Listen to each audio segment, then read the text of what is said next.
Every day, virtually every day, we seem to hear from you things we can't do. But when you're asked, can we go back to school? I don't hear much certitude at all. I hear, well, maybe it depends. Guess what? It's rare for kids to transmit this. But I hear nothing of that coming from you.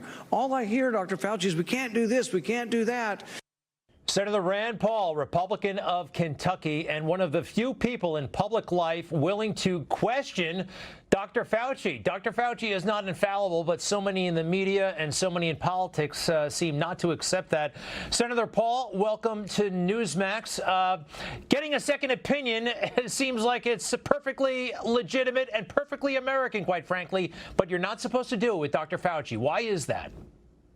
Well, I think it's a mistake to place all of our trust in one individual. There are lots of experts. There have been people on the other side of this. There's a Scott Atlas, who's the chairman of a Department of Medicine out in Stanford.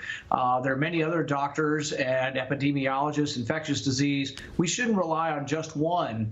And when we listen to all the experts, we should also remember that we're not giving them the power to dictate our lives, and we shouldn't. Ultimately, each individual in America must make their own individual choices based on the way they perceive risk. So frankly, the risks are a lot different for an 18-year-old than they are for an 80-year-old. And frankly, their behaviors with regard to this pandemic should and ought to be allowed to be different based on their own individual choices. And we have a bit of a track record. I mean, Dr. Fauci has been wrong on some key issues, yet he still commands this authority, which, quite frankly, you know, I don't think he necessarily deserves right now. But let's talk for a little bit about schools. It seems like a no-brainer. If we don't go back to school, we're going to have untold social upheaval. Parents are really counting on this. How much is the effort to delay school openings, do you think, political?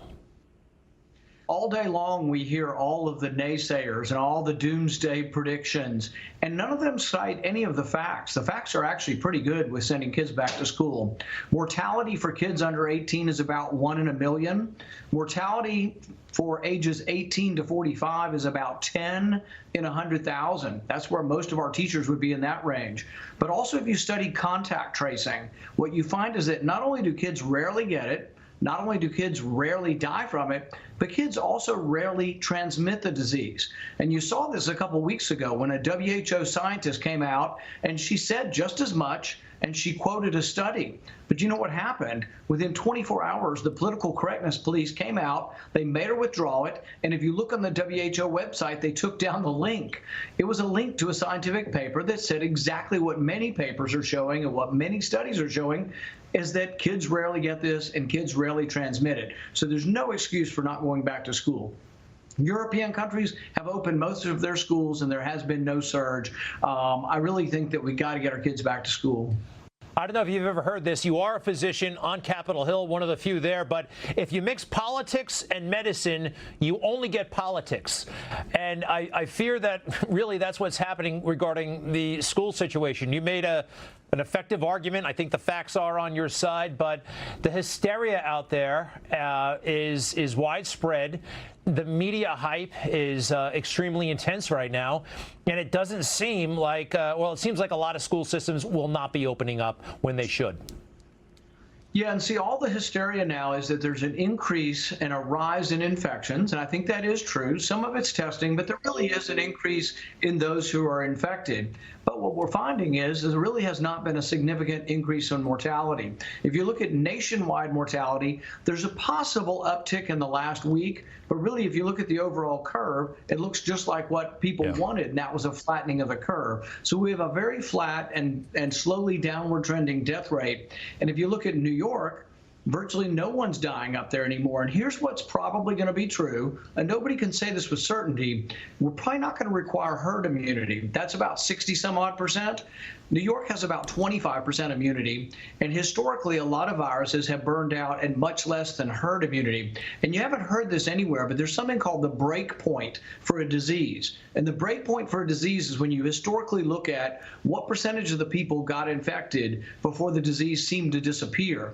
Diseases do disappear sometimes, so we don't know, and I can't predict exactly when, but I think the number of how many people have to be infected and the percentage on the immunity is much lower.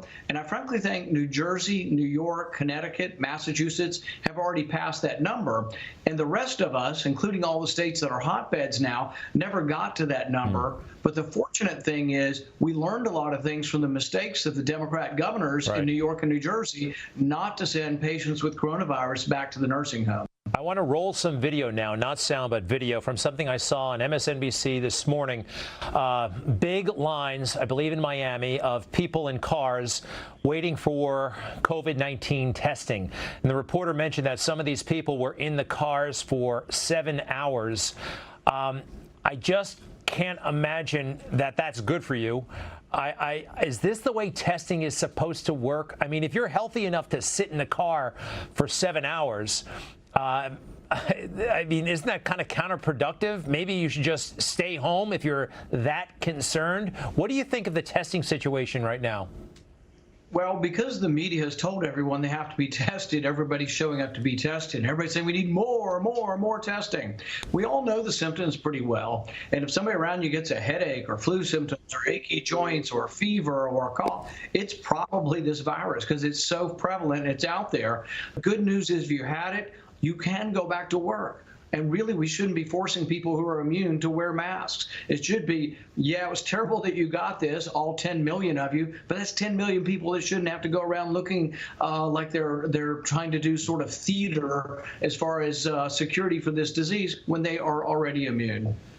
Senator Rand Paul, yes, who did have COVID-19. Thank you very much. Good to see you on television. The whole country saw you in cartoon form this morning. Just want to show our viewers, this is by Ben Garrison, some frustration with a Dr. Fauci, guess who that is, leaking things like schools stay closed and doesn't seem to care about the economy. And here's Senator Paul. That's a version of you back when you had a beard. Shut him off. Any comment? I got 10 seconds left. Well, he needs to stay out of baseball, football, hockey, leave our sports alone, leave our schools alone. Let people make decisions. Let them make balanced decisions. Senator Rand Paul, Republican of Kentucky. Thanks very much, sir. Thank you. You just watched Newsmax TV, America's fastest growing news channel, now in 65 million homes. Get Newsmax TV on all the major cable systems or go to NewsmaxTV.com and click on the Find Newsmax tab to locate us. Remember, Newsmax TV, we're real news for real people.